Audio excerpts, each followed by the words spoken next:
لیکن پھر میری والدہ کہنے لگیں کہ یہ نوجوان اچھا خاصا کماتا ہے، اپنا گھر ہے، اب اگر اس کے والدین حیات نہیں ہیں تو اس میں اس کا کیا قصور ہے؟ آپ نے اچھے سے چھان بین تو کروائی ہے، اس رشتے میں کسی نے کوئی بھی برائی یا نقص نہیں نکالا، اچھا ہے میری بیٹی پر سسرال کا بوجھ نہیں ہوگا۔ میں نہیں جانتی تھی کہ شادی کی رات ہی میری ایسی حالت ہو جائے گی کہ میں کھڑی ہونے سے بھی قاصر ہو جاؤں گی۔ نواز جب نہا کر باہر آیا تو مجھ سے کہنے لگا، دیکھو میرے گھر میں تمہاری خدمت کرنے کے لیے فی الحال کوئی نہیں ہے، اسی لیے گھر کو تم ہی کو سنبھالنا ہے۔ مجھے اس کی بات پر اعتراض نہ تھا، لیکن مجھے اپنا آپ اس وقت اس قابل نہیں لگ رہا تھا کہ میں اٹھ کر ناشتہ بنا سکوں۔ مجھے یہ کہہ کر وہ کمرے سے باہر چلا گیا کہ جلدی سے اٹھ کر باہر آؤ، میرے لیے ناشتہ بناؤ۔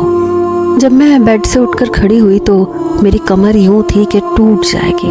کمر پر ہاتھ رکھا، نہا دھو کر کمرے سے باہر نکل گئی۔ نواز لاؤنج میں ہی بیٹھا فون پر کسی سے ہنس ہنس کر باتیں کر رہا تھا، لیکن جو باتیں وہ کر رہا تھا اس نے مجھے شرم سے پانی پانی کیا تھا۔ وہ گزری ہوئی رات کے لمحات نہ جانے کسے بتا رہا تھا، وہ بھی بڑے بے باک انداز میں۔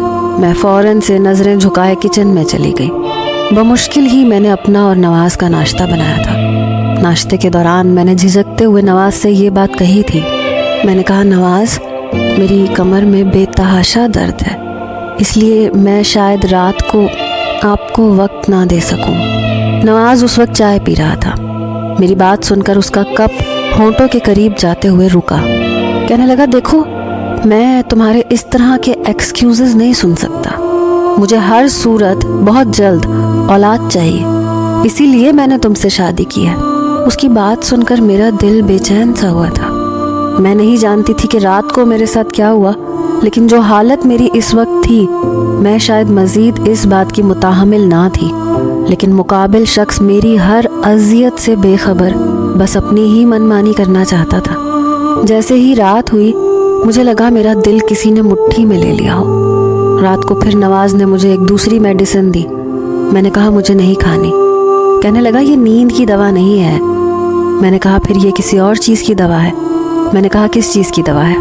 کہنے لگا یہ جلد حاملہ ہو جانے کی ہے۔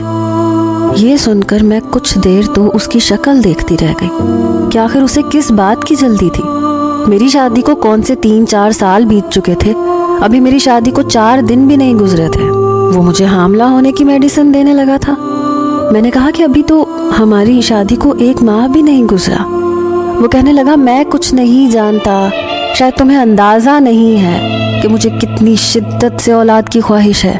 میں نہیں چاہتا کہ مزید وقت ضائع ہو، 1 سال میں پہلے ہی یہ دیکھتا رہوں کہ تمہیں اولاد ہو سکتی ہے یا نہیں، اور پھر میں تمہیں میڈیسن کھلاؤں۔ یہ کہہ کر اس نے وہ میڈیسن میرے منہ میں ڈال دی۔ پانی کا گلاس میرے ہاتھ میں تھما دیا۔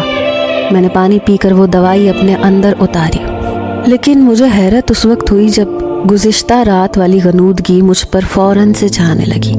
اس وقت میرا دماغ اس قابل نہیں تھا کہ میں یہ بات سوچتی کہ اگر یہ دوسری میڈیسن تھی تو مجھے غنودگی کیوں ہو رہی تھی، مجھ پر کیوں اتنی شدت سے نیند طاری ہونے لگی تھی۔